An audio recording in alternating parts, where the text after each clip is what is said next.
Entonces, voy a platicarles acerca de remodelación corneal en queratocono. En esta sesión del segmento anterior que ustedes han tenido desarrollar en Oftalmosalud. Yo trabajo en la Ciudad de México y en Acapulco. Y pues colaboro ya desde hace 18 años como consultor con Medifacos. Eh, y luego para avanzar, acá Allá abajo. abajo, a la izquierda, te aparecen las flechitas dentro de la Okay. presentación. Esa. Bueno, durante esta presentación mi objetivo va a ser revisar, pues prácticamente me voy a enfocar a dos técnicas de corneoplastía. Una es los segmentos intracorneales, en los cuales pues tengamos casi 20 años de experiencia empleando remodelación corneal por segmentos intracorneales.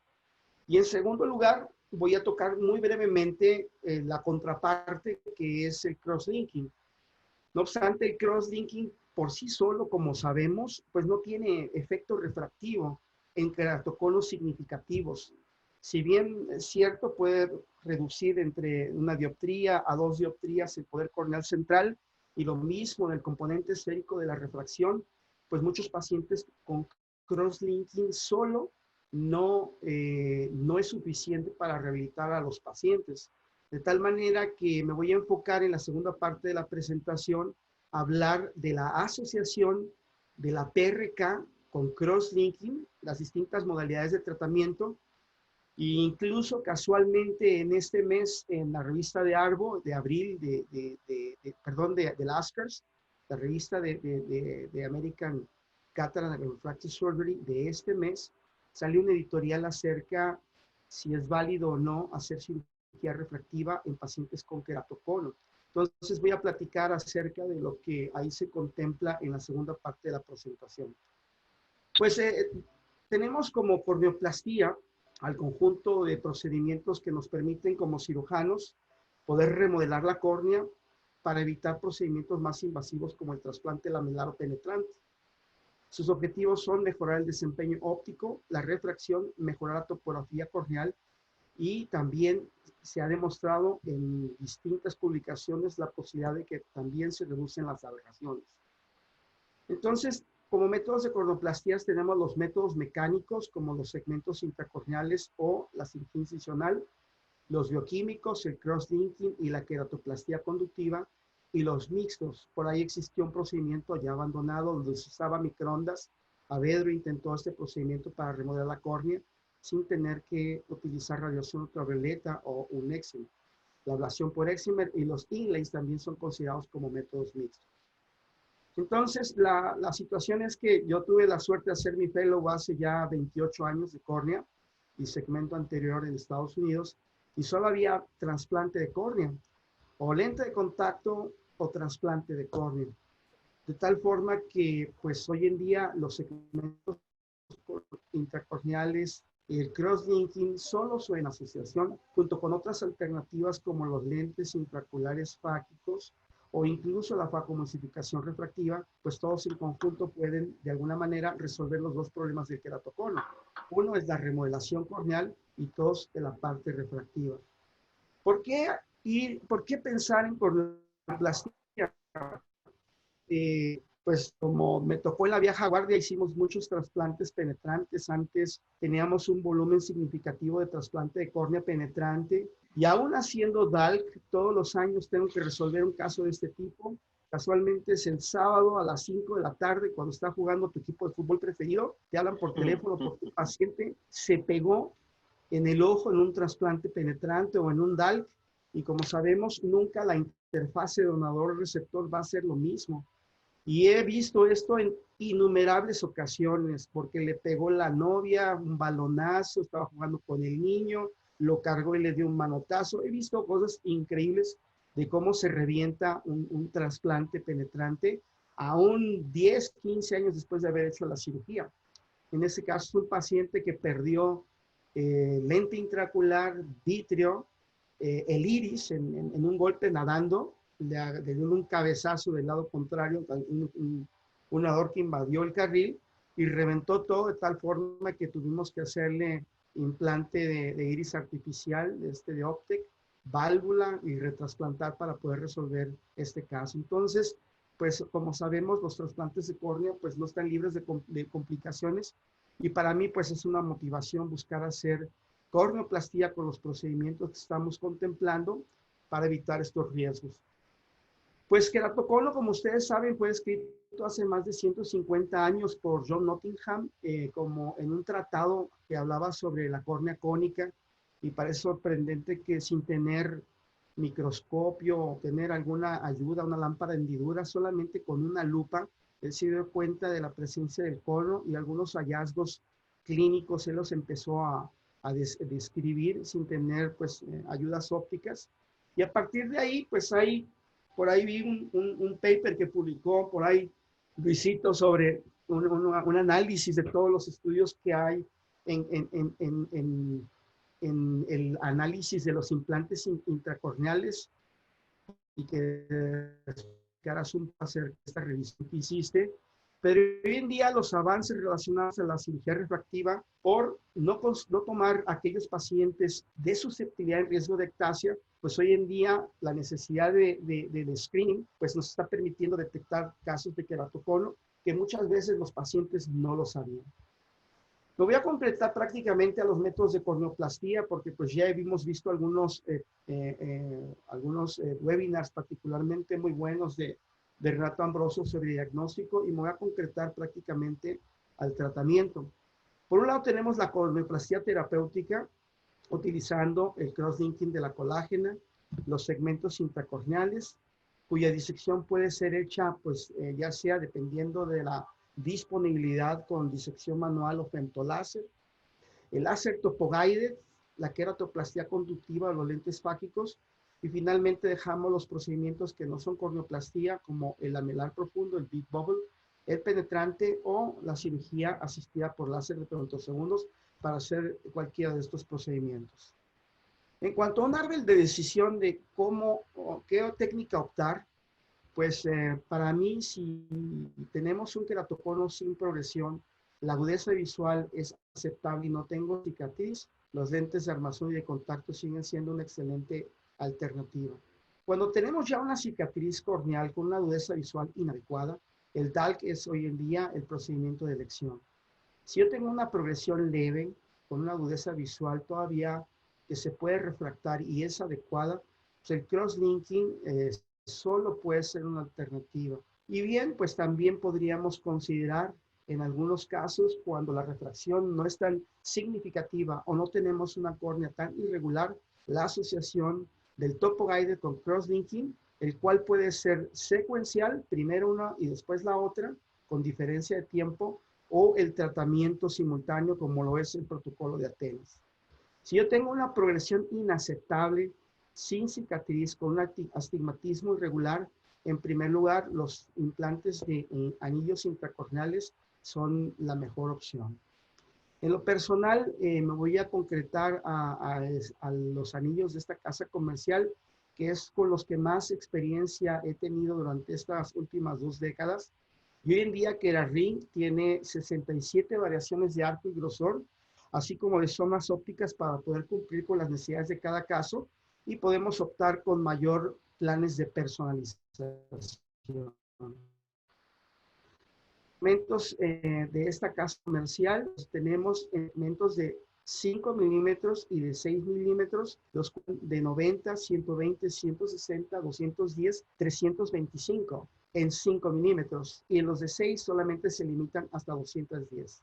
Un mensaje para que se quede a la gente que está empezando y de hecho esta presentación va dirigida a cómo seleccionar el segmento y qué segmento colocar de acuerdo a la nueva clasificación de Pepe Alfonso y Fernández Vega. Esta es la primera parte de esta presentación. Hoy en día, en lo personal, prefiero utilizar más los segmentos de 6 milímetros sobre los segmentos de 5 milímetros, debido a que pues producen menos halos y pues distorsiones en la calidad visual nocturna por tener un centro óptico más amplio. En este caso están disponibles de 150 a 350 con pasos de 50 micras, tanto en los segmentos de 5 como 6 milímetros. Pancho, Ajá. ¿puedes retroceder una? ¿Mándeme? ¿Puedes retroceder un slide? Aquí. Ahí estamos. Ahí está. Bueno, Ahí está. ese. Entonces, el siguiente. Uno adelante. Justamente que estás mostrando los arcos, ¿sí? Bueno, bueno, mucha gente lo conoce a Pancho, pero él tiene experiencia enorme en anillos desde muchísimos años, inclusive al inicio con Intax. Me acuerdo, colocaba Intax, bastante Intax y todo.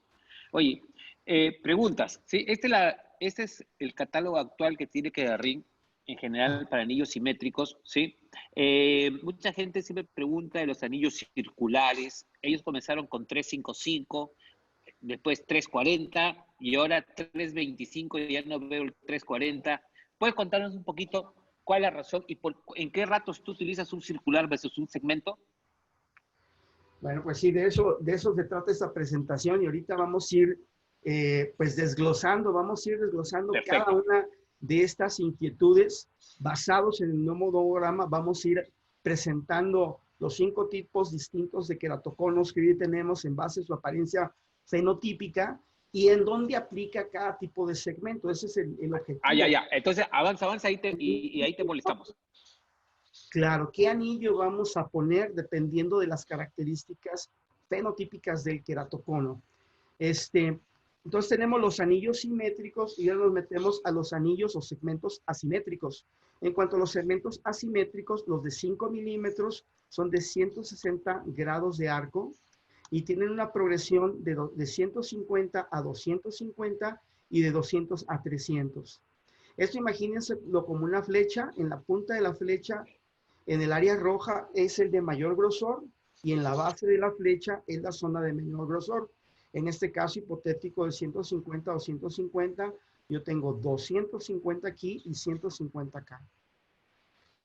La dirección de la progresión del espesor está determinada por la punta del segmento, lo que les estoy comentando, y de tal manera tenemos segmentos que van a favor de las manecillas del reloj y segmentos que van en contra de las manecillas del reloj. De hecho, así está la caja. Ya he traído algunas cajitas aquí para enseñarle, y esto es muy importante para poder tenerlo bien presente y no confundirse durante la cirugía.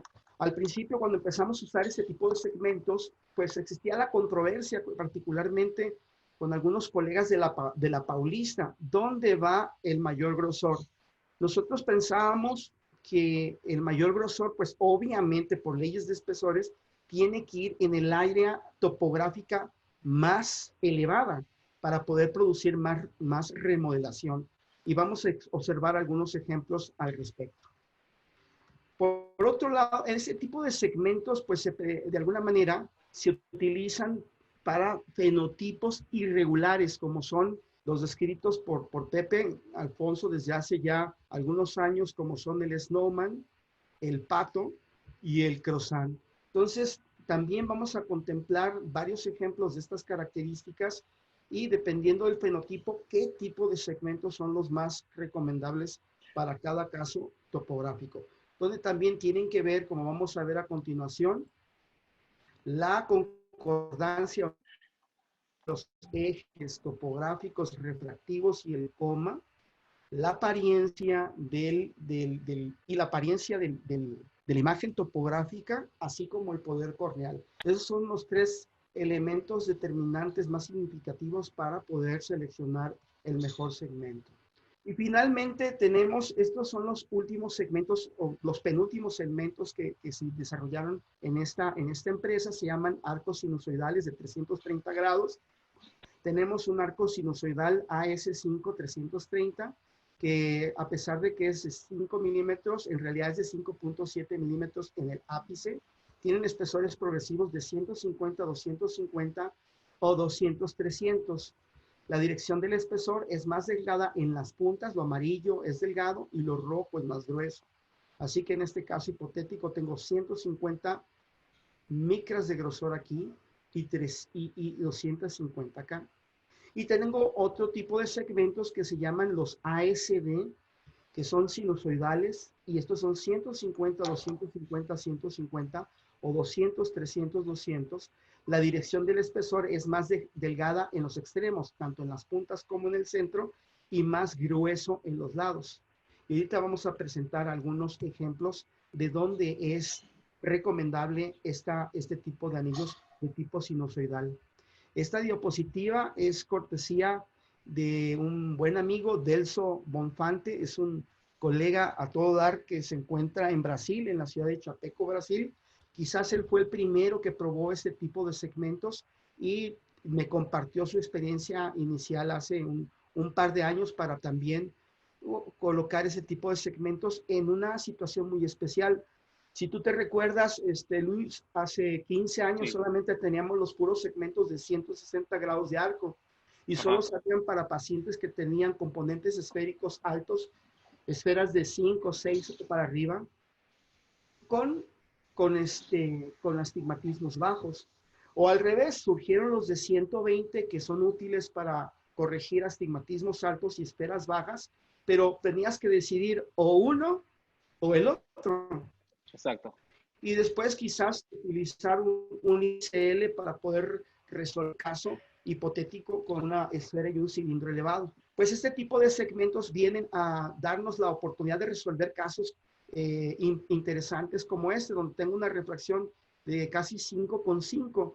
O elijo la esfera o elijo el cilindro. De tal manera que en este caso, un segmento de ASD de 200, 300, 200 puede la zona de mayor grosor que está a los lados, corregir el astigmatismo, y el 200 junto con el 300 corregir la esfera. Así que es útil en ese tipo de refracciones, en este caso con un astigmatismo, con un moño simétrico, con un resultado sorprendente. En este caso es una cortesía de Delso Bonfante de Chapenco, Brasil. Aquí Hay está. una cosa importante, justo está, eso es lo que estás mostrando.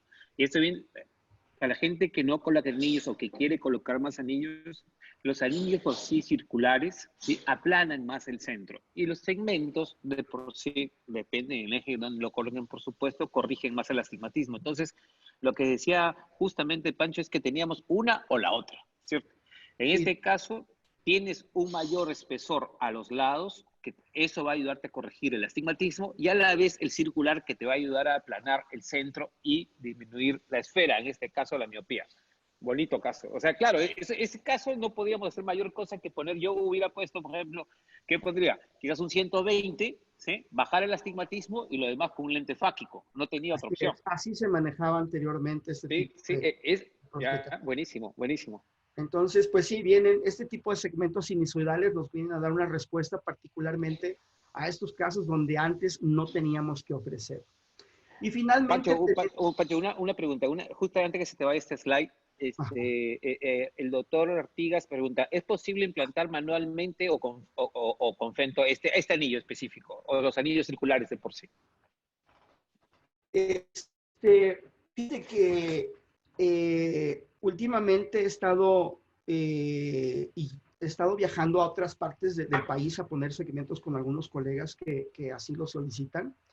Y fíjate que yo tenía poca experiencia con los disectores de 6 milímetros y la verdad que me han dejado gratamente sorprendido. O sea, realmente con los de 5 milímetros con el disector no me sentía tan cómodo, pero con el disector de 6 milímetros. Definitivamente, en este tipo de segmentos especiales, lo ideal es el femto, la verdad, que sí necesitas pues poder conocer los diámetros internos y externos, que al final del día no lo vas a poder reproducir tan fácilmente con un disector manual, pero pues hay colegas muy hábiles que a lo mejor van a estar disecando de manera adicional y lateralmente en la estructura corneal para crear el espacio, pero en este tipo de segmentos especiales sí, quizás el femto hace diferencia. Exacto, exacto. Una opción que también tenía en el manual hace muchísimos años, porque realmente al principio, Pacho, yo creo que a ti y a mí nos costó, hacemos anillos muchos años atrás, ¿sí?, era justamente la disección. Y lo que hacía yo justamente era poner un filtro al vacío de la bomba del microquerátomo, ¿sí? Y con el anillo del microquerátomo sostenía el ojo y era mucho más fácil la sección. La gente que hace manual puede hacer eso, pero acuérdense no colocar el anillo directo, porque son como 90 milímetros de mercurio que le suben, pero si le colocan un filtro, eso baja como 40, 30 y le ayuda a la disección, en este caso, mecánica. Sí, Listo, de Anchito, hecho, dale. así eran los Syntax, ¿no? Que nos Ajá, facilitaba el ajá. anillo de succión que se montaba sobre los puentes y pues era muy sencillo hacer esta situación. Por ahí hay un colega que le mando un saludo y si está alguien de Colombia, está el doctor Castañeda. Ajá. Castañeda él está en Bogotá, él sigue siendo profesor de posgrado en un hospital universitario y él tiene un anillo de succión particularmente para los escritores de Kerrang, que también en su momento pues podríamos conseguir información al respecto, particularmente para los colegas que en cierta forma quisieran iniciarse con la disección manual. Pero Castañeda ya dice yo también para Kerrang ese tipo de dispositivo. Los últimos segmentos de los cuales se han desarrollado y que tienen de 3 años, un poco más de 3 años a la fecha, que fueron los últimos en desarrollarse, fueron los Kerrang de segunda generación. Los Kerrang de segunda generación consisten en 2 segmentos conectados por 3 puentes y tenemos segmentos de 320 grados o segmentos de 150 grados. Los parámetros, aquí se necesita estos segmentos traen otro tipo de concepto. En vez de grosor y altura, estos segmentos traen curva. Esos segmentos se manejan y los nomogramas se deciden en base a la queratometría ideal que nosotros queremos conseguir. Y también traigo algunos ejemplos al respecto. Tenemos que aquí sí no se puede más que con femto, donde estos son los parámetros que utilizo para ese tipo de segmentos, 4,7 de diámetro interno y 4,8 de diámetro externo. Entonces, vienen en curvaturas de 30 dioptrías, 35 dioptrías, 40 y 45. Vamos a tener unos ejemplos clínicos de dónde funciona ese tipo de Buenísimo. segmentos, donde yo tengo, por ejemplo, una topografía donde la imagen roja está totalmente desplazada al sector inferior, como si fuera una gota. En ese tipo donde tengo toda la topografía irregular o roja abajo, si yo tengo arriba una queratometría de 42 dioptrías y abajo tengo una queratometría de 47 dioptrías, pues yo seleccionaría el 40 con la intención de regularizar esta córnea y así es como funcionan este tipo de segmentos, es buscando el generar una queratometría ideal. Bueno, pues a quienes se les ocurrió, a quienes se les prendió el foco, pues básicamente a 2 personajes que son de admirar. Uno, pues ya no está con nosotros, que es Joseph Polan. En la parte europea, él era promotor de los Syntax para el manejo del queratocono. Recuerdo que él los ponía siempre igual, siempre horizontales, hacía la incisión a 180 grados y solamente variaba el grosor de los segmentos. Y Pablo Ferrara, pues para mí en lo personal, pues con quien puse mis primeros segmentos hace 20 años, él amablemente vino aquí a México y me tomó de la mano para ver cómo hacíamos las disecciones y cómo se tenía que tomar el bisturí. Y la verdad que todavía tengo pacientes de ese entonces, de hace 20 años, con topografías y córneas estables, con los segmentos de 5 milímetros hechos con disección manual. Como sabemos, en el queratocono, la meta, pues, la meta es regularizar la estructura corneal. No es como meta primaria la hemetropía.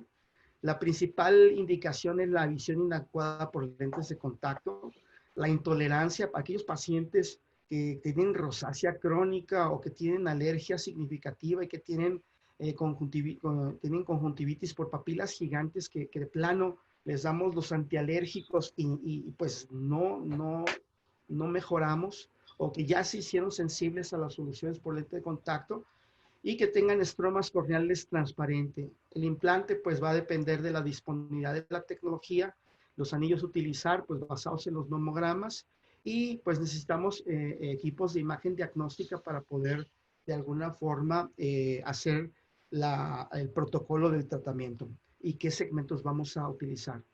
Estos son los 4 femtos que de alguna manera tienen la posibilidad de hacer disecciones.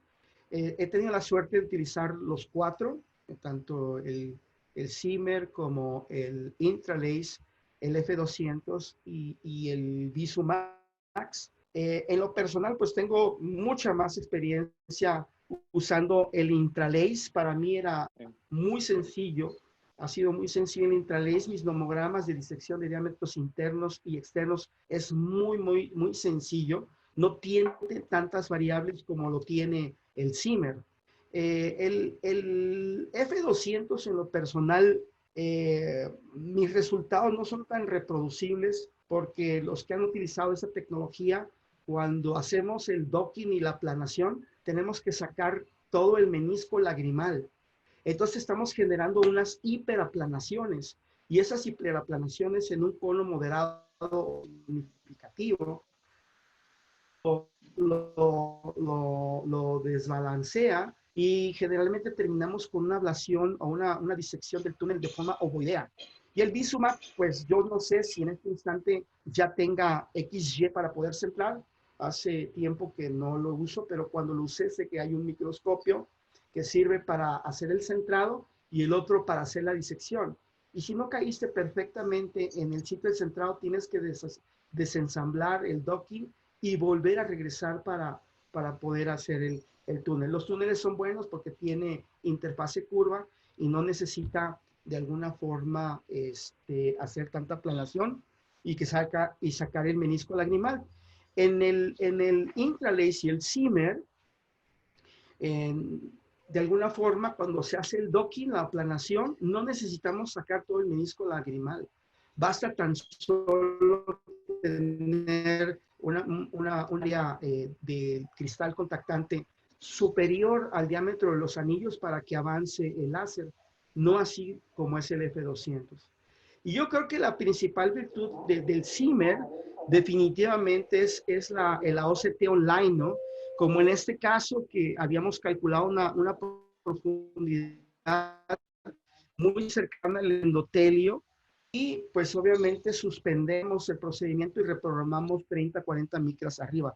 Yo creo que ahí sí, pues la integración de una OCT en el femto sí no tiene, ahora sí como la más cercana no tiene valor, o sea, realmente poder asegurar y pues tener 0 perforaciones, yo creo que ahí sí el valor del primer es muy importante. No sé tú qué opinas, Luisito. Igual.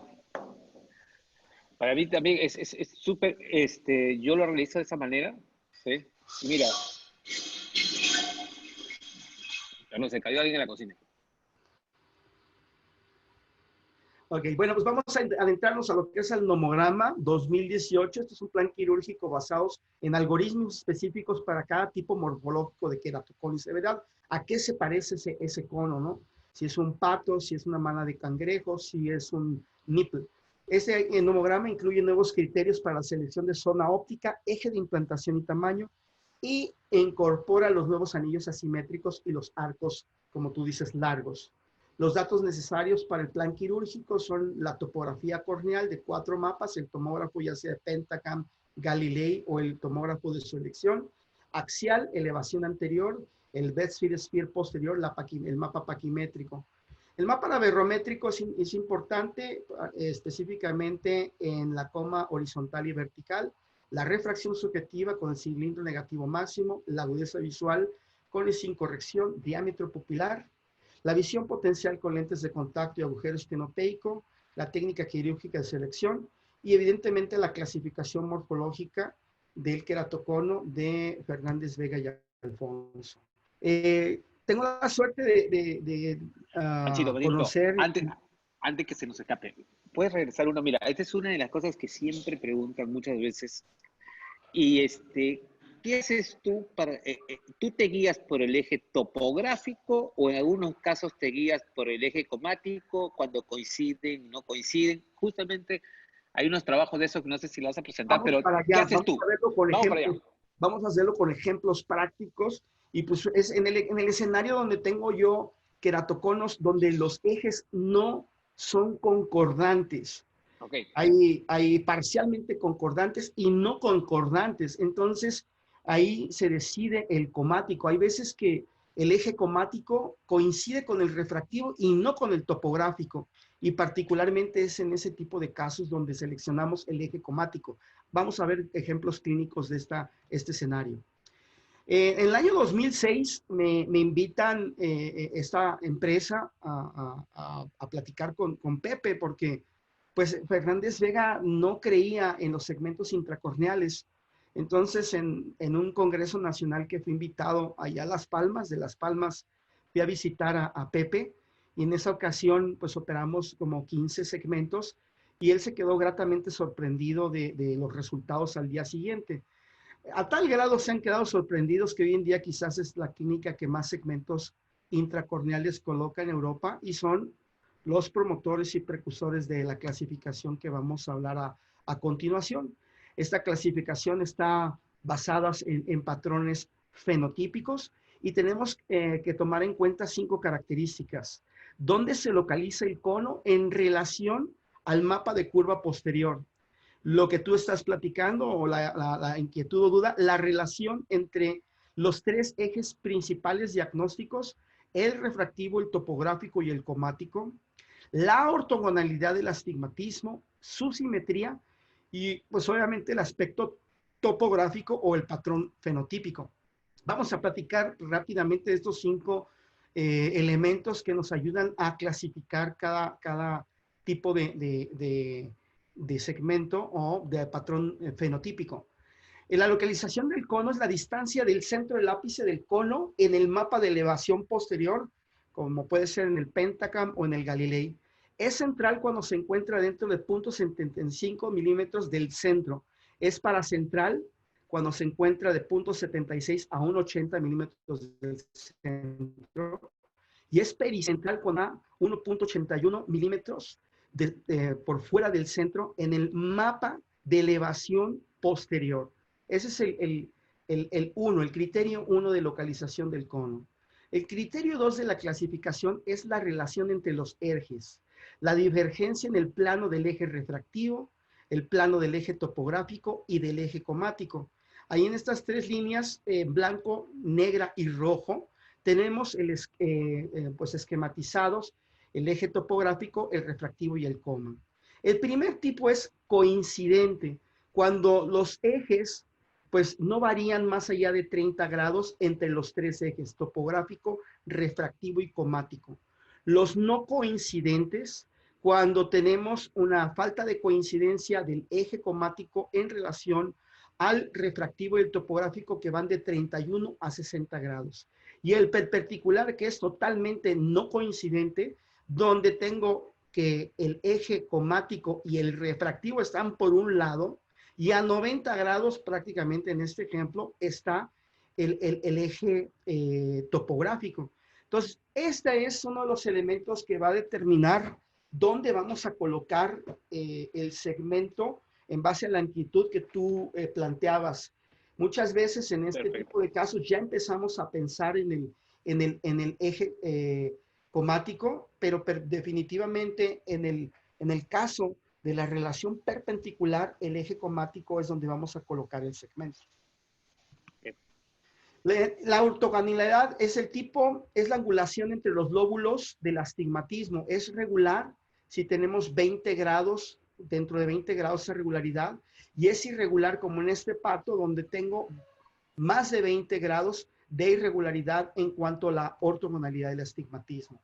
La simetría de los lóbulos, en este caso, es simétrico cuando los lóbulos son semejantes, y es asimétrico también esta imagen de pato cuando los lóbulos.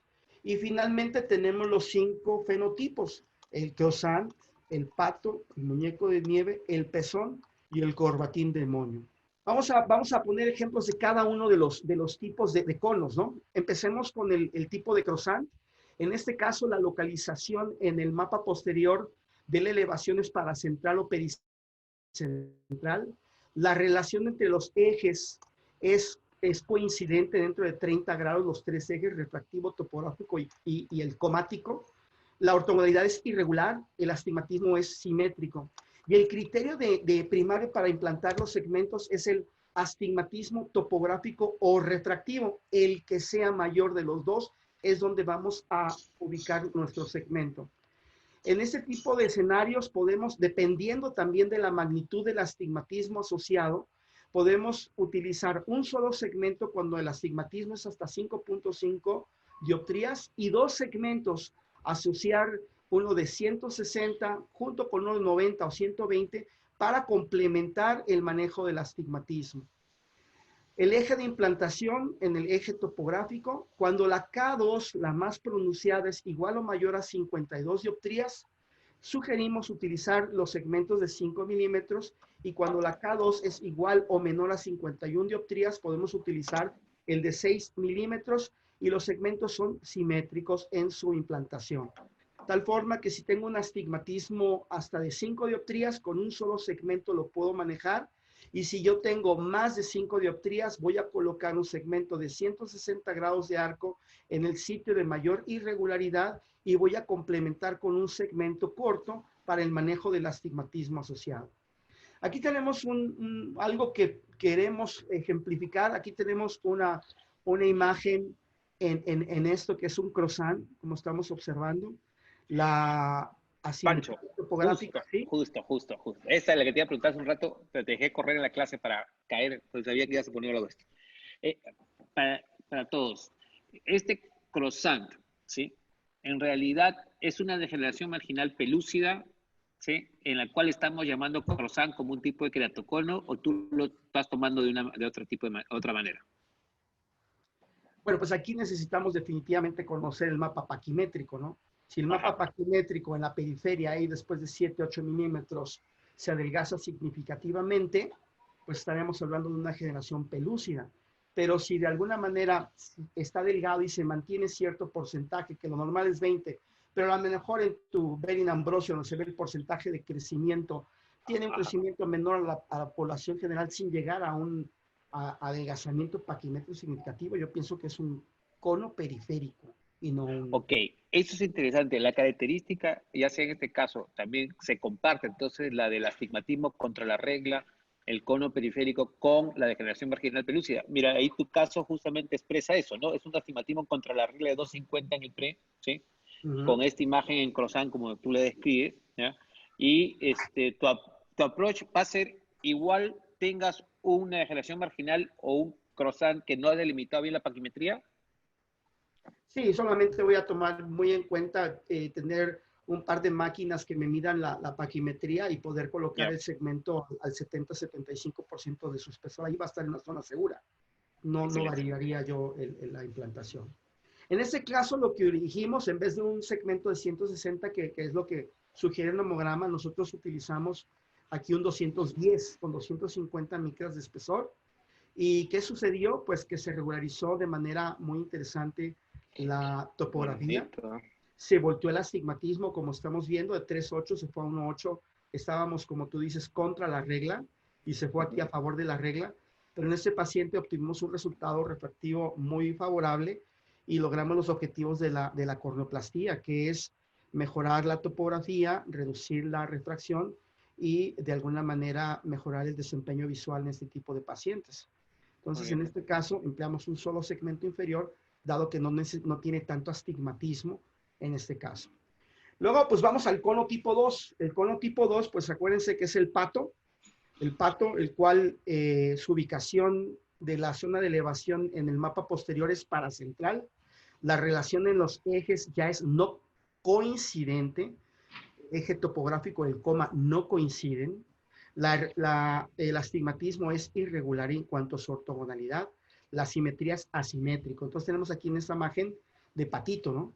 Las variables para su implante son la queratometría media, la magnitud del astigmatismo y la relación diagnóstica entre los ejes. Entonces aquí tenemos un ejemplo.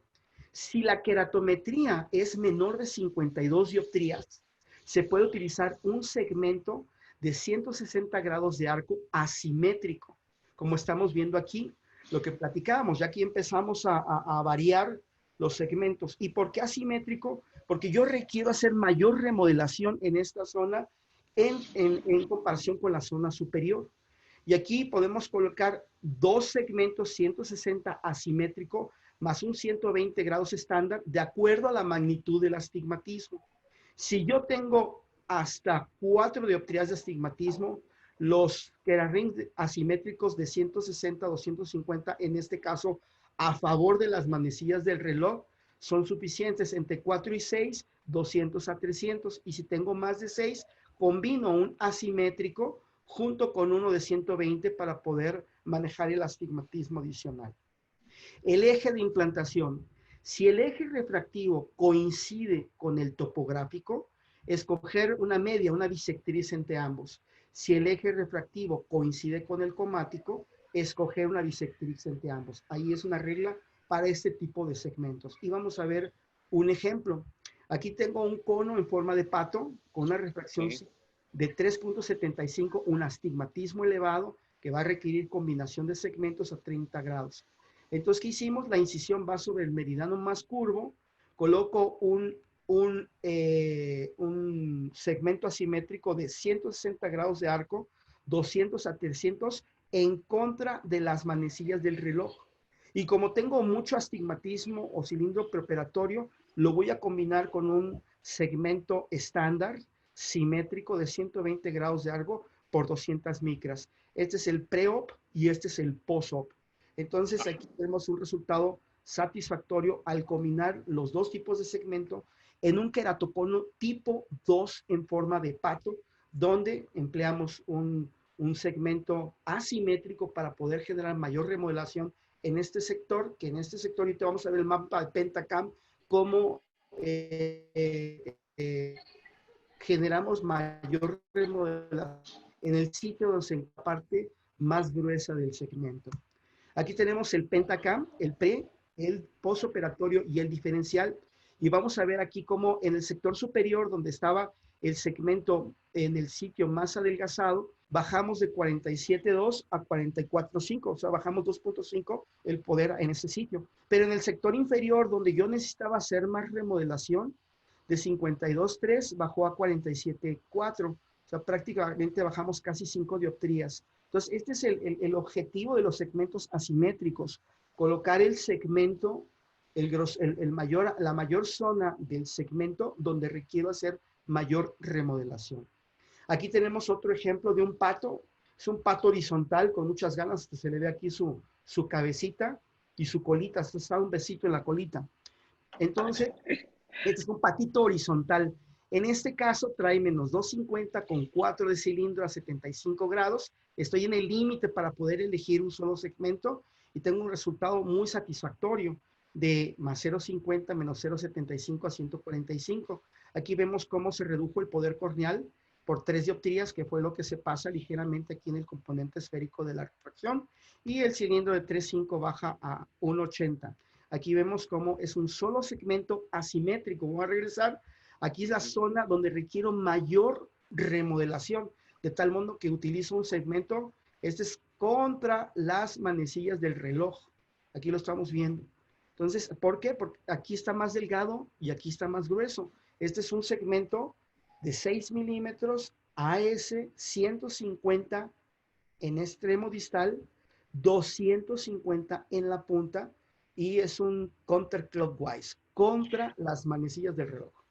Pancho, preguntas aquí justo. Mira, te dicen primero, oye, pero este no puede ser un caso de croissant. Por ejemplo, Alejandra Murcia, ¿sí? Pregunta, ¿este no puede ser un caso de croissant? Mencionas por qué no es un croissant para ti, por qué estás pensando más que es un pato. Realmente es ya nada más esa apreciación topográfica, pero aunque fuera un croissant yo lo hubiera manejado en la misma magnitud, o una mano de cangrejo. Pero pues al final del día tenemos más volumen en un sitio que en el otro, lo cual pues me ayuda a solicitar o a implantar un anillo asimétrico. Realmente ya esas son apreciaciones de orden, fenotípico. Pero si tú esa topografía la pones derecha, ¿qué te parece? Si tú varías, si tú mueves unos 30, 45 grados hacia arriba de 180, pues va a parecer un pato, ¿no? Entonces, pues en ese sentido, creo que no es tan relevante la apreciación, sino que... Sí, quizás ahí el mensaje, la gente que pregunta, y es totalmente, comparto tu idea totalmente, ¿sí? Este puede ser, o sea, vamos a ponerlo así, topográficamente un croissant, puede ser un pelúcida, ¿sí? O puede ser, como tú dices tú, un pato invertido, ¿estamos? Pero el manejo va a ser básicamente el mismo. Eso claro. Quizás es lo interesante justamente de mencionar, ¿no? Y en este caso, Pancho aprovecha justamente el sitio de mayor cobertura porque hubiera podido, hace un tiempo hubiera podido colocar quizás un 160, 250, un 160 quizás, ¿no? O un 160 grosor 250, pero en este caso aprovechas que hay un lugar con mayor elevación para colocar justamente un asimétrico en ese momento. Está buenísimo. Pancho, y justo en este caso, vamos a ver, tú en caso de duda, ¿sí? Entre que colocas un anillo o dos, haces con el Femto el canal de arriba y colocas un solo anillo y dejas el de arriba listo en el caso necesitaras. Esa es una pregunta muy interesante y aquí hay un comentario para los que están iniciándose en Femto y particularmente el Zimmer, que tiene la posibilidad de hacer distintos segmentos o hacer, ¿no? Yo les sugiero hacer los 360 grados siempre. ¿Por qué? Porque esta técnica, la de implantes de anillos intracorneales, una de sus ventajas es que podemos hacer ajustes. Si me quedé sobrecorregido, bajo el grosor de los segmentos. Y si me quedé subcorregido, subo el grosor de los segmentos. Y si me faltó ahí completar el astigmatismo, pues puedo meter un delgadito ahí de 150 de espesor con 120 grados, ¿no? Entonces, aquí yo sí sugiero que se haga el canal completo en 360 grados para permitir hacer desplazamientos del segmento o intercambios o añadir otro segmento. Justo, Flor, coincidimos totalmente. Nosotros hacemos eso, extendemos, lo llamamos anillos adaptativos, ese es el nombre lo pusimos, lo publicamos en American Journal of Ophthalmology, ¿verdad? Y justamente la presentación esa, de extender el túnel, ¿sí? Y por ejemplo, en casos inclusive de duda en cuestión del eje, que no te coincide el comático con el eje topográfico, y bueno, y tienes esa posibilidad tan buena que de acuerdo al resultado puedas mover el anillo dentro del mismo túnel hasta de un mes, tienes esa posibilidad, lo hemos hecho hasta por un mes, y realmente te puede cambiar un resultado malo o no bueno con el mismo anillo simplemente modificando su dirección, ¿no? Yo creo que este es un mensaje muy importante, ¿no? Que en la propuesta de la técnica quirúrgica al paciente hay que advertirle esta ventaja, no como una desventaja, chin, nos quedamos cortos o nos pasamos, no, no, hay que decirles esta ventaja, ¿qué querés? En dado caso que nos quedemos cortos o nos pasemos, esta técnica tiene la virtud que la puedo ajustar. Entonces, si los pacientes aquí en mi caso vienen de provincia y no se pueden quedar, o sea, si tú ya estás hipermétrope de 2, 3 dioptrías, ya sabes que no va a bajar, los puedes cambiar de inmediato. Pero lo ideal, pues como dices tú, al mes, si el paciente aquí está en la Ciudad de México o está cerca, pues al final del día, alrededor del primer mes, me voy a dar casi cuenta de cuál es la remodelación total y el efecto refractivo total para poder hacer un ajuste. Y precisamente, pues se necesita hacer el canal en los 360 grados para que se pueda hacer este ajuste correspondiente. Perfecto. Bueno, pues en este caso es un segmento, como dijimos, asimétrico, único, porque tengo un astigmatismo hasta de 4 y arriba de 4 o 5 es cuando voy a necesitar otro segmento complementario. Bueno, tenemos habíamos hablado que ese era el patrón a considerar si la queratometría por debajo de 52, pero ¿qué pasa si es por arriba de 52 dioptrías? Pues en este caso podemos colocar un sinusoidal, un segmento de S5 a S330 sinusoidal de acuerdo al valor queratométrico medio. Si tengo entre 52 y 54, podríamos usar un 150, 250, 150.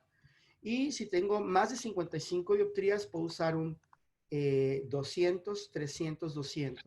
El eje de implantación, el centro del arco, que es este, deberá estar alineado con el eje comático. Perfecto. Aquí hay un ejemplo que se va más hacia lo que esto, eso sí es un cross-arm, pero no tenía un ejemplo de estas características. Este es un ejemplo también en cortesía de Delso Bonfuente de Brasil. Es un sinusoidal de 300, 150, 200 con un preoperatorio 20-100, mejoró a 20-40, de 20-40 a 20-25 y esta refracción se pasó ligeramente hacia el sector hipermetrópico, pero logramos una excelente topografía corneal postoperatoria. Pacho, y aquí mira, ahí está, el grosor, no lo había visto. Claro, como es una refracción no tan alta, ¿sí? Estás utilizando un anillo quizás no tan grueso para no tratar de aplanar tanto. ¿Hubieras intentado un anillo en 6 milímetros aquí? También es válido. Sí. También Okay. es válido esa situación. Sí. pero aquí lo hice con las fines de ejemplificar dónde podríamos colocar este tipo de Perfecto, perfecto. segmentos de 330 AS asimétricos. Bueno, nos vamos al cono de tipo 3, que es el Snowman, ¿no? Aquí está su cabecita y su Ajá. cuerpecito. Y tengo dos tipos de Snowman, este que es el Snowman 1 y el que se está derritiendo, que ya no tiene la cabecita. Entonces, en este tipo, la localización del cono en relación a la curva posterior es paracentral o pericentral. La relación entre los ejes topográfico y coma es perpendicular, o sea, no coinciden para nada. La ortogonalidad es regular, la simetría del astigmatismo es asimétrico y el fenotipo se llama Snowman. Tenemos el 3A y el 3B. El 3A, el eje refractivo y el topográfico son coincidentes. En el 3B, el eje refractivo y el eje comático son perpendiculares, totalmente no coincidentes. Los criterios primarios para la selección del implante es la queratometría media, la magnitud y el eje del astigmatismo y la coma y la relación entre los ejes diagnósticos. Vamos a poner un ejemplo del 3A, donde sí coinciden el eje refractivo y el topográfico. Si la queratometría media es de menos de 52 dioptrías, hay que utilizar dos segmentos AS asimétricos, de acuerdo a la magnitud del cilindro topográfico.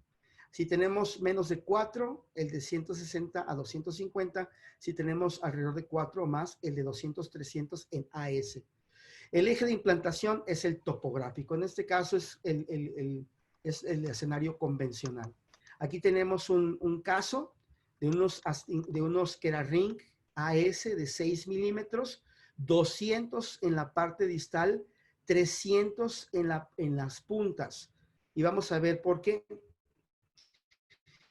Esta es una imagen en muñeco de nieve. Tengo la cabecita y el cuerpo.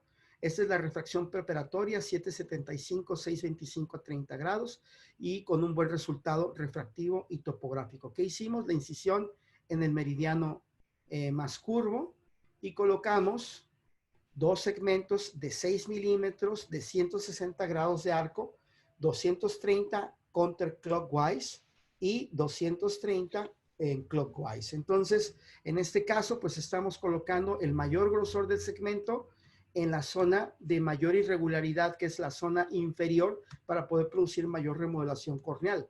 Y aquí tenemos el mapa topográfico dual, el preoperatorio del Snowman, el posoperatorio y el diferencial. Y también, como ustedes ven aquí, pues yo necesito menos remodelación, menos aplanamiento en este sector. De 41 lo paro a 38, apenas una dioptría y media.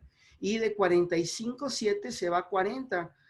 Aplanamos en la zona de mayor grosor 5.5 dioptrías. Entonces ahí es el valor o la relevancia de los segmentos asimétricos para tratar córneas asimétricas. En el caso de un cono tipo 3A, si la queratometría media es mayor de 52 dioptrías, hay que utilizar un segmento, el segmento asimétrico sinusoidal de 330 grados de acuerdo al valor de la queratometría media. 52-54, un 330 de 150 a 250, 150, 250, y en el de más de 54 dioptrías, un AS5 330, 200 y 300. El eje de implantación en base a la zona topográfica más curva. Aquí tenemos un ejemplo de un sinusoidal AS 200 y en el centro es 300. Y aquí está el caso. Este era un cono en el que de alguna manera estaba más pronunciado en el sector inferior, un tipo 3 en B por más de 52 dioptrías de inicio. La agudeza visual no corregida a 20-400 mejoró a 20-50, la mejor corregida de 20-50 a 20-40 y logramos reducir 6.55 a menos 0.52 a 40. Aquí Pancho, y tenemos ahí el justo, diferencial. disculpa ahí que te moleste, ¿puedes retroceder una? Mira, es un caso súper interesante. Todos los casos que ustedes están viendo del doctor Sánchez, ¿sí? Y con estos resultados es porque justo lo estábamos comentando en el chat, es el manejo práctico que tienes tú, es excepcional. Y mira, ponle el resultado de la topografía pre y post, ¿sí? Creo que es la siguiente. No sé. Ahí está, esa está excelente. Es un excelente caso. No, una menos. Esa. ¿Sí? Aquí está la Es un topografía excelente caso. en En todos Sagitario los Tropical. casos, en todos los casos que ustedes van a ver de doctor Sánchez, hay una imagen topográfica mostrando justo el resultado, la verdad, muy, muy bonita y mejorando la refracción. Pero quiero que también se fijen en la agudeza visual mejor corregida. Y eso es lo que salió en el trabajo justo que mencionó Pancho en el publicado. Yo les voy a pasar el link, el Journal Refractive Surgery, que hicimos un review del resultado de anillos. Una de las cosas más importantes fue justamente que en media el anillo corrige unas 2 líneas en promedio de agudeza visual mejor corregida. Es decir, la best correct visual acuity. Y la que sin corrección, de acuerdo al tipo de anillo, ustedes pueden corregir lo que quieran. ¿Sí? Entonces, en todos los casos que yo te veo, Pancho, son 2 líneas mínimas de agudeza visual con corrección. Para ti, ¿cómo puedes saber si el anillo, ¿sí? Para ti, ¿qué es éxito al colocar el anillo? Quizás esa sería la pregunta. O sea, ¿cuándo tú dices, oh, no, tengo que retirar este anillo, colocar otro, o tengo que aumentar el grosor? ¿Cuándo para ti es un éxito y cuándo no es un éxito la colocación del anillo a un paciente tuyo? Bueno, primero, pues obviamente el paciente te va a manifestar, ¿no? La satisfacción visual, ¿no? Yo creo que, ¿te acuerdas de las leyes de Munnerlin también, de Ajá, las dioptrías que vamos a conseguir de aplanamiento en base sí, a la refracción? También le voy pensando allí, ¿qué tanto poder aplané? Porque obvio, hay veces que la primera claro. semana, los primeros 7, 10 días, pues a lo mejor no tenemos un epitelio tan íntegro, tan sano, y Ajá. no es un reflejo los primeros días. Hay algunos casos que la cirugía salió inmaculada, donde el epitelio no tiene nada de edema, no, la marca central se desvaneció y se recuperó el epitelio. Y entonces el primer escenario es el escenario visual, ¿no? El segundo, pues definitivamente te vas a ir al poder que tú redujiste, o sea, tienes que ver qué tanto poder bajaste. ¿Me explico? O sea, de las mapas topográficos vas a poder darte la apreciación de cuál fue el efecto sobre el poder para poder tener una correlación sobre el componente esférico de la refracción. Y obviamente el cilindro, pues también te vas a dar cuenta muy rápido. Entonces, pues uno es la agudeza visual, sin y con corrección. Dos, definitivamente el poder corneal central. Y tres, la reducción del astigmatismo. Y al final del día, pues también la apariencia topográfica, pues muy rápido te va a dar esa ese criterio de beneficio de los segmentos intracorneales. Como aquí, pues, por ejemplo, en este caso de estos segmentos sinusoidal asimétrico, lo mismo. Fíjate cómo en el sector superior aplanamos de 46.9 a 44.2, o sea, hubo un aplanamiento de 2.7 dioptrías. Pero en el sector inferior, donde tenía yo el mayor grosor de mi segmento, fíjate cómo bajamos de 52.6 a 45.8. O sea, se bajó significativamente la elevación que existía en el sector inferior en un factor de 6.8 dioptrías. Entonces, este es el valor de este tipo de segmentos de 320 grados asimétricos, tanto el normal asimétrico de 320 como el ASD, que van a implantarse dependiendo de la apariencia topográfica y refractiva. Tenemos el cono tipo 3B. En este caso, el criterio primario para la selección del implante es la magnitud y el eje comático. Aquí es donde es el escenario donde no cabe duda. Aquí, pues nos vamos a ir directamente al eje comático, porque son astigmatismos no coincidentes o perpendiculares. Eje y valor de la aberración en la coma Z3 y menos 1 y Z31, la horizontal y la vertical, medido en micras a 5 milímetros de la zona óptica. Podemos emplear segmentos simétricos de 210 grados de arco de 5 o 6 milímetros. Si la coma es de 1.5 micras, de 200, si es entre 1.5 y 2.5, 250. Si es mayor de 2.5, 210, 300. Y aquí está este muñeco de nieve donde se le derritió la cabecita y solamente es una gotita. Y aquí está la simulación de cómo va el segmento. Aquí tengo un ejemplo de una ectasia de LASIK, post-LASIK bilateral, donde veo aquí la irregularidad. En este caso me concentré a un segmento de 6 milímetros de 150 grados de arcos basados en el eje comático y en este caso igual. Y aquí vemos el resultado topográfico que es realmente sorprendente. En el preoperatorio Muy con bueno. el posoperatorio, con una mejoría significativa en el mapa queratométrico. Aquí tengo una experiencia particularmente en los segmentos, en los de segunda generación, en donde tengo aquí este caso del Snowman tipo 2, donde nada más veo el cuerpo y no tengo la cabecita del Snowman. Y aquí vemos, en este caso, es una ectasia post-LASIK también. Este es el preoperatorio. Déjame ver aquí si les puedo poner este video. Particularmente en este tipo de casos con segmentos distintos o de doble arco, pues sí se necesita un femto. Aquí necesitamos hacer diámetros de disección muy amplios. En este caso es 4, 7, 8, 4. Estos segmentos, como insisto, pues son basados en curvatura. Ahorita vamos a regresarnos. En este caso, seleccionamos un segmento de 40 dioptrías de radiocurvatura para tratar de regularizar esa curvatura en relación al sector superior. Entonces, sí, en ese tipo de segmentos indudablemente no se pueden hacer con disecciones manuales. Se va a requerir un femtosegundos para poder implantar este segmento. Y pues aquí tenemos el resultado en el mapa de curvatura sagital axial. Entonces, si yo tengo aquí, por ejemplo, 43, 42 dioptrías y aquí tengo 47, pues yo seleccioné un 42 para tratar de acercarse a esta queratometría en el sector superior y regularizar la estructura corneal. Por eso vemos aquí una regularización importante del mapa sagital en control postoperatorio a la semana. Pero en este caso, muy interesante, aquí sí medimos qué pasó con la coma en el implante de estos segmentos eligiendo el eje comático. En ese caso de 20-50 se fue a 20-25, la mejor corregida 20-40, 20-20.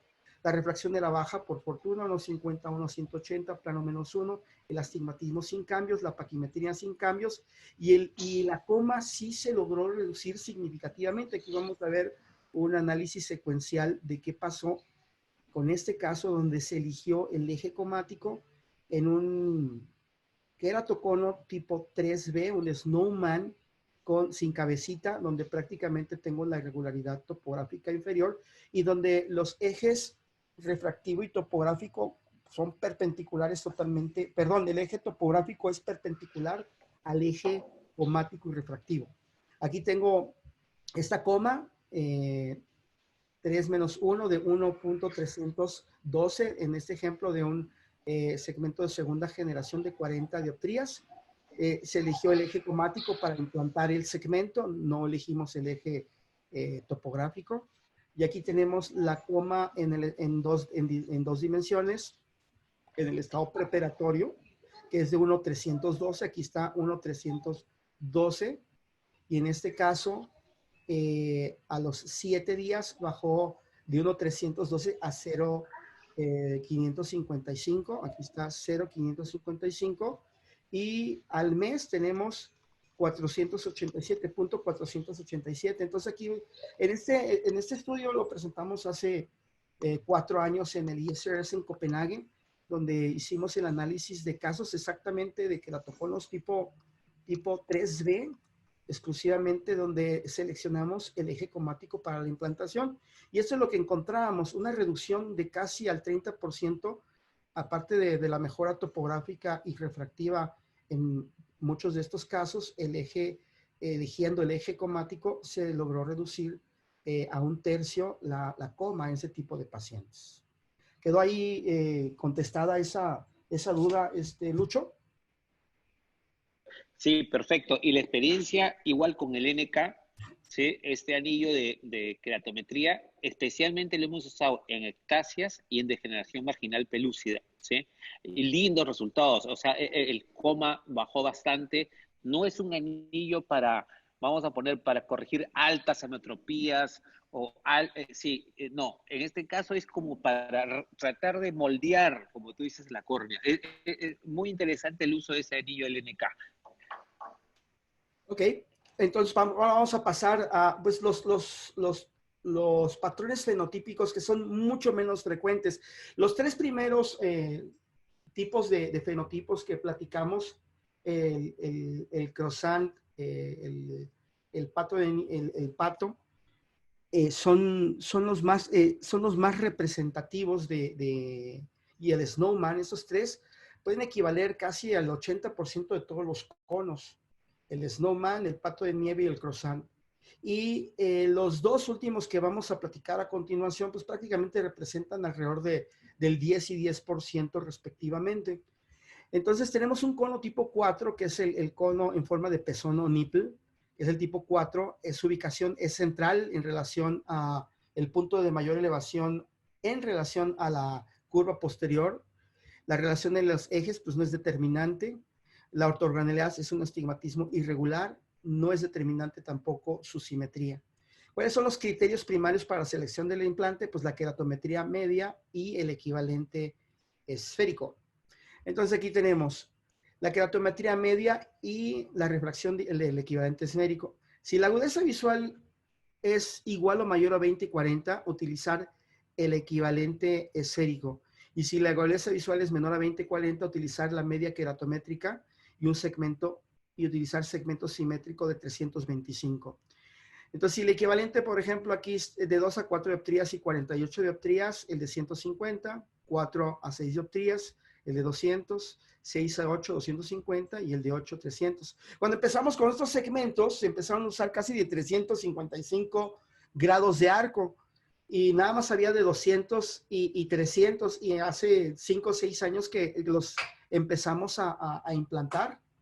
Lográbamos reducir con los de 200, pues esto prácticamente reducíamos 6 dioptrías y con los de 300 más de 8 dioptrías, hasta 8 y 10 dioptrías. Entonces, pues hoy día, ¿por qué se cerró el arco? Porque al ser de 355 estaban muy cerca de la incisión y esto pues podía generar complicaciones si en dado caso que se moviera, destruyera una contaminación. A veces generan un infiltrado como el síndrome de arenas del Sahara del LASIK, pero es muy raro y por eso fue que de alguna forma se amplió este arco hacia 325 para tener un espacio suficiente entre la incisión y los dos extremos de los segmentos. El eje de implantación es a 270 grados en el sector inferior. Vamos a ver aquí algunos ejemplos. Aquí Pancho, mándeme. en este caso, yo te dije que te íbamos a molestar, ¿eh? Así que No, claro. te la aguantas. Ya después te mandaremos un buen pisco, cara. Ya, mira, No, escucha. Pregunta. Yo siempre me preguntaba en estos casos, y una vez hablando con Marcelo le dije, oye, voy a hacer unos casos así. Era lo siguiente. Este arco, por ejemplo, imagínate 340 o 325, ¿ya? ¿Ok? ¿Por qué no colocarlo inferiormente? Donde está, por ejemplo, yo sé que es central, pero siempre hay una tendencia de este mismo central tener el estimativo más inferior, ¿no? ¿Por qué no dejar la abertura del anillo inferior para tratar de corregir ese astigmatismo más asimétrico inferior? ¿Lo has intentado? No. no. Pero no sé, a mí me gustaría tener la incisión cubierta por el párpado. Yo Ok, preferiría ok. por ese concepto y si lo dejo abajo, no sé si va a corregir, no sé si tengas la experiencia, porque no tengo segmento, no tengo anillo de segmento en donde teóricamente, como tú dices, sí, los nipples tienden a irse al sector inferior. Si es muy inferior, por eso tengo el AS, acuérdate, tengo el Claro. AS de 150, 250, 150, si es muy inferior. Si ese nipple se desplaza ligeramente hacia abajo, yo preferiría en ese caso colocar un AS, de 325 AS, 150, 200, dependiendo, como aquí vemos, de la queratometría y el equivalente esférico. Y yo colocaría mejor aprovechando el mayor grosor en la parte central del segmento para poder generar la mayor remodelación topográfica en dado caso que sea ese nipple se desplace hacia abajo. Perfecto. ¿Ok? Aquí tenemos un ejemplo de una S650 de componente esférico sobre 3 de componente cilíndrico, más o menos parece un nipple. ¿Y qué pasó en este caso? Se bajó el poder corneal de 52 a 46, por eso se redujo pues casi 7 dioptrías el poder corneal central y el astigmatismo permaneció, pero pues se redujo. Es uno de los casos iniciales donde no teníamos el AS es el 355, lo que yo platicaba. Los extremos están muy cercanos al sitio de la incisión, que es aquí en el meridiano más curvo, y esto pues podía provocar estos extremos distales algunas complicaciones. Por eso es que ahora se han abierto a 325. Aquí está un diferencial, el preoperatorio, el posoperatorio, en este caso de cómo obtenemos una reducción en ese caso de 51.6 dioptrías a 45.9. Entonces, este es uno de los elementos de criterios de saber si va bien los segmentos, lo que tú preguntabas, Lucho, de fijarse en los poderes, qué está pasando en el poder para ver el efecto de aplanamiento de los segmentos sobre la estructura corneal en el mapa topográfico. ¿No estás de acuerdo? Igual. Bueno, y finalmente tenemos el cono tipo 5. El cono tipo 5 es el cono con fenotipo en corbata de moño, corbatín, o como le dicen los españoles, en pajarita. Y el criterio primario para la selección del implante es la magnitud y el eje del astigmatismo, la queratometría y la refracción. Tenemos que es central, la relación entre los ejes no es determinante, es regular en su ortogonalidad y es simétrico en cuanto a la dirección del astigmatismo. Aquí tenemos este escenario. Los criterios primarios para la selección del implante es la magnitud y el eje del astigmatismo, la queratometría y la refracción. Si la refracción subjetiva muestra un astigmatismo mixto o simple, vamos a poner una refracción hipotética más 1 menos 5 o plano menos 5, pues obviamente ahí vamos a usar dos segmentos simétricos de 120 grados según la magnitud de la topografía del astigmatismo. En lo personal, yo de los segmentos que más estoy impresionado en manejo de astigmatismo es el de los de 120 grados de arco en 6 milímetros. Corrigen muchísimo. Yo incluso me voy muy conservador con ellos y los túneles no tienen que estar tan apretados, son flojitos ahí porque corrigen bastante. Entonces, para menos de 4, un par de 120 a 150, si tengo un astigmatismo mixto o simple de 4 a 6, 200, de 6 a 8, 250 y más de 8, 300. Pero yo creo que con esto yo me iría un poquito más hacia 250, 200, 150, porque corrijo bastante con los de 6 milímetros, 120. El eje de implantación es en el eje topográfico, la incisión va acá y corren lateralmente los segmentos. Aquí tengo un caso de plano menos 750, 145. Estos segmentos son útiles en astigmatismo mixto o simple porque no aplanan el poder corneal central, si te fijas aquí, Lucito. 48,7, 47,85, solo un efecto de aplanamiento de 0.22, pero el manejo del astigmatismo es significativo. En este caso, corrigió topográficamente 7.4, incluso lo invirtió ligeramente. De 6.5 lo mandó a 0.9, pero al eje contrario. En este caso, 7.50 bajó a 1 al eje contrario. Pero el paciente va a estar más contento en una dioptría a 65 grados que 7 a 145. Entonces, aquí está el par de segmentos. Aquí, totalmente de acuerdo. Y acá tenemos que aprovechar que todos nos llevemos estos conceptos. Te das cuenta que tan bien nos está diciendo Francisco. O sea, si yo no quiero aplanar, no busco un anillo largo, no busco un anillo no sé, pues de 320, nunca. ¿Sí? Si yo quiero corregir astigmatismo sin aplanar, muy bien el caso, por ejemplo, astigmatismos mixtos, astigmatismos puros, vamos a ir con esos anillos más pequeños, ¿sí? Y que eso no va a llegar a aplanar el centro. Y claro, ahí se nota claramente cómo la K central, o sea, el punto central en realidad casi no se ha modificado. Sí, no se ha modificado. Y incluso con los de 90 grados, pudiera elevarse ligeramente el poder central en algunos casos. Cuando se usa el par de anillos de 90 grados en un astigmatismo hipotético mixto de más 2, más 1,50 menos 5, cuando yo tengo una esfera positiva de inicio de un mixto, pues sería más recomendable usar los de 90 grados que pueden elevar un poquito tienen como el efecto del coupling cuando hacíamos los cálculos iniciales de los históricos. Ajá. Entonces aquí, los de 120 no aplanan el poder corneal y tienen una corrección del astigmatismo significativa, y ese es el mensaje que también es interesante llevarse a casa. Los segmentos cortos de longitud corta, 90 y 120, son útiles para astigmatismos significativos como este caso, y los segmentos largos de 160, 210 o 320 van a corregir más componente esférico de la refracción. Tenemos el cono tipo 5, donde tenemos este otro escenario. Si la refracción presenta una miopía de menos o igual a 3 dioptrías, o si la queratometría es igual o menor de 52 dioptrías, cuando ya tengo esfera, en el anterior ejemplo era cuando yo no tenía esfera, era un mixto o un simple, pero si yo ya tengo esfera de menos o igual de 3 y la queratometría es de menos de 52, podemos implantar un ASD de 150, 250, 150, como se ve aquí en el ejemplo. 150, 250, 150, con el astigmatismo respectivo. Si la refracción tiene una miopía de más de 3 y si la queratometría es de más de 52 dioptrías, implantar un ASD 330, 200, 300, 200, igual como en el ejemplo. Y el eje de implantación es el topográfico más curvo.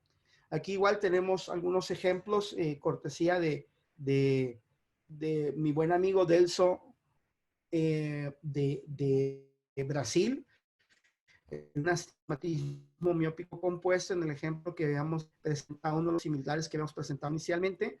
Antes no teníamos cómo corregir este escenario de 5.75, 6.25, tiene un resultado muy significativo y vean la topografía. Como hemos platicado antes, Lucho, ¿no? Antes o tratabas el cilindro o tratabas la esfera. Total. Y con ese tipo de segmentos, pues hoy en día podemos hacer la corrección de los dos segmentos, como estamos viendo aquí. Este es el esquema, es como se va a colocar la incisión y aquí va el segmento. Aquí tengo unos ejemplos personales de un 200. Fíjense que estos segmentos, para reconocer dónde está el área de mayor grosor, tienen esta pequeña muesquita. No sé si la observan. Ahí es donde está. Ok, sí. En los extremos tengo aquí 200 y en el área lateral la muesquita me marca la zona de mayor grosor, que es de 300. Aquí tenemos un astigmatismo miópico compuesto de 7,5, 25, 135, 20-40 y con mejor corrección de 20-30. Y lo mismo, ¿no? Volteamos tenemos 2.9 y se fue a 1.5, o sea, volteamos el astigmatismo, pero bajamos el poder corneal, como ustedes ven, en un factor de casi 6 dioptrías y bajamos el astigmatismo. Entonces, es un ejemplo personal de un ASD 200, 300, 200, en este caso donde antes pues no teníamos que hacer. Este nuevo tipo de segmentos vinieron a dar una nueva herramienta, una nueva arma para poder manejar este tipo de casos complejos con refracciones que antes no podían ser tratadas. Aquí tenemos este mismo caso con un mapa diferencial, el pre, el post y el diferencial. Y vemos aquí la foto clínica de este ejemplo. Aquí tengo otro ejemplo de un ASD 200, 300, 200, 200. En las muesquitas están los 300 y aquí está 200. También era un astigmatismo miópico compuesto con elevación de las dos factores. Fíjense aquí, tenía 6.55, pero la topografía traía 9 dioptrías de astigmatismo topográfico preoperatorio. Lo bajamos topográficamente, bajar a 4 y refractivamente a 2. En este caso es un ejemplo de 300, 200, 300. La audiencia visual no corregida preoperatoria de 20-400 mejoró 20-50. La mejor corregida 20-40 y el error refractivo residual es mínimo. Entonces, este es un ejemplo donde se demuestra la utilidad de estos nuevos segmentos asimétricos de grosor variable, que tenemos los AS, donde es en las puntas es de un segmento y en el centro es de mayor grosor, y el ASD, donde los extremos, las partes distales, son útiles, como sabemos, para corregir la miopía, y el mayor grosor es útil para poder corregir el astigmatismo, como en este ejemplo. Aquí tenemos el mapa diferencial, el pre, el post y la fotografía clínica de este ejemplo clínico que, como insisto, antes no teníamos cómo abordar este tipo de pacientes. Y pues este es el ejemplo que ya había pasado del doctor Delso Bonafonte, quien nos permitió tener este mapa topográfico y fue el que me guió de cómo seleccionar este tipo de segmentos. Finalmente, ¿qué recomendaciones hay que seguir si utilizamos el láser de femtosegundos? Si hay que medir la córnea, su espesor mínimo a 5 milímetros, y pues tenemos que tener una córnea de más de 400 micras. Una regla es calcular 300 micras o el 80% de la profundidad, entre el 75 y 80% de la profundidad. La profundidad mínima sugerida son 300 micras y la máxima son 400. Si tengo más de 400 micras, puedo ajustar esa disección del túnel. En la mecánica, pues siempre irnos con el 80% de la profundidad de incisión con el bisturí. Y pues en conclusión de esta presentación, pues mi objetivo era, tenía otra presentación, pero pues yo creo que ya no hay tiempo, no sé cómo estemos las cosas. Yo tenía otra presentación sobre el uso del crosslinking asociado al topoguide o a la PRK, que a lo mejor nada más trataré 2 diapositivas, pero en la conclusión de esta presentación es que las recomendaciones previstas por este nomograma sirven como un punto de referencia para el plan quirúrgico. Es interesante poder evaluar todas las variables diagnósticas del paciente y los criterios del cirujano, pues también son importantes para una mejor personalización del plan quirúrgico. Todavía sirven, la verdad, todavía sirven los nomogramas anteriores de Kerarin, que eran basados en la apariencia topográfica, y podíamos elegir en el plano cartesiano la esfera y el cilindro. Todavía para aquellas gentes que se inician, eso sirven para los anillos de 5 milímetros, y si van a utilizar de 6 milímetros, la recomendación es subir un poquito más los grosores de los segmentos de acuerdo a las tablas de los nomogramas iniciales. Y aquí está el artículo que pues yo quisiera que nos platique un poquito más. Ve que hicieron un esfuerzo extraordinario tú y Alejandra para poder pues hacer este metaanálisis sobre la efectividad de los anillos intracorneales para el tratamiento del queratoconio en el adulto. Creo que encontraron 442 artículos, leyeron 62 artículos completos y 18 artículos cumplían con los criterios donde ustedes concluyen que se mejora la agudeza visual, la queratometría, pero lo que sí hay que reconocer es que un mensaje es que podríamos hacer un mejor esfuerzo en el diseño experimental de este tipo de protocolos, así como en el análisis estadístico. ¿Qué me platicas al respecto, Lucho? Sí, ahí, mira, ese trabajo hizo una muy buena revisión. En un momento ahí, Josefina estaba de residente, ahora está entrando ya a la parte fellow, y lo que se consiguió fue, en resumido, o sea, se revisaron muchos artículos en realidad. Esto es una revisión sistemática, si lo ven ahí, ¿sí? Y en resumido fue justamente lo que conversamos. 2 líneas de mejora en agudeza visual mejor corregida en promedio, 4 dioptrías en queratometría en promedio cuando utilizan segmentos, 8 dioptrías en la esfera cuando utilizan, en general, cuando utilizan anillos circulares 360 tipo el Mayo Ring, que es en pocket, o en esa época revisamos fueron los 340, ¿ya? Casi entre 6 a 8 dioptrías en la esfera. O sea, y coincide exactamente, si ven las presentaciones de Francisco, coincide exactamente, cada caso lo he estado viendo, y coincide exactamente con eso. Sí, es yo creo que buena revisión. O sea, para alguien que quiere entrar a anillos, ahí más o menos van a saber qué cosa decirle a sus pacientes o qué esperan, qué tiene que esperar sus pacientes, definitivamente.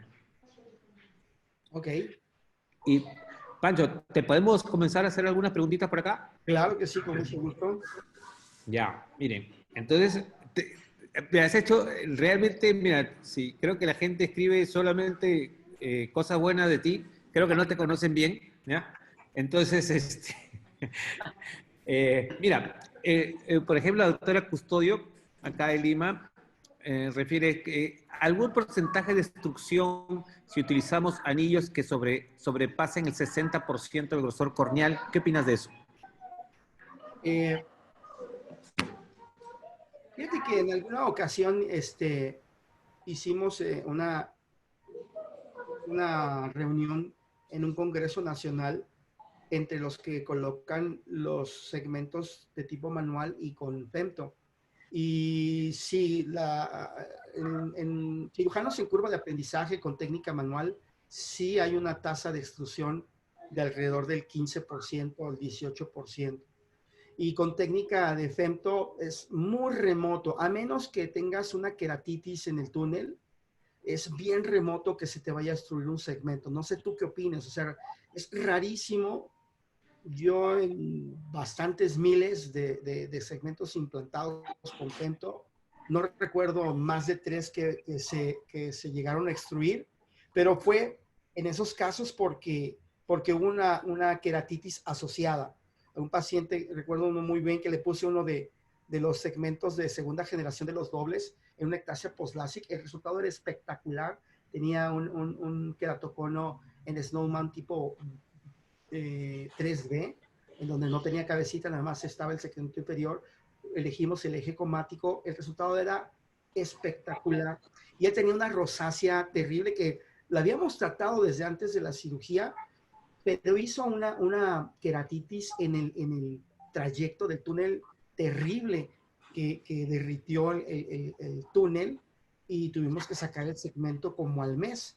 Entonces, salvo esta circunstancia, eh, y por ejemplo, pues teniendo un femto como el Z8, donde sabes perfectamente a qué profundidad vas a estar, pues realmente es muy, muy difícil que un segmento se logre extruir. Esa es mi experiencia. Y en técnicas manuales, insisto, o sea, realmente el que podamos calibrar la mano del cirujano, no solamente en hacer la primera incisión, que el túnel coincida la profundidad del túnel con la incisión al 80 de un lado y del otro, pues los segmentos van a estar más superficiales en disecciones manuales que en disecciones hechas con femtosegundo. Esa es mi observación al respecto. Sí, no, estamos totalmente de acuerdo. Los casos en nosotros, ¿sí? Sí hemos tenido, creo, más casos que tú de destrucción, ¿ya? Siempre relacionados con gente que o se siguió sobando, ¿sí? O gente atópica, ¿ya? Y quizá el consejo es cuando ven ustedes ya una erosión cerca al anillo o encima del anillo, eso no se va a curar mientras no saquen el anillo y esperar que cicatrice bien y volver a entrar.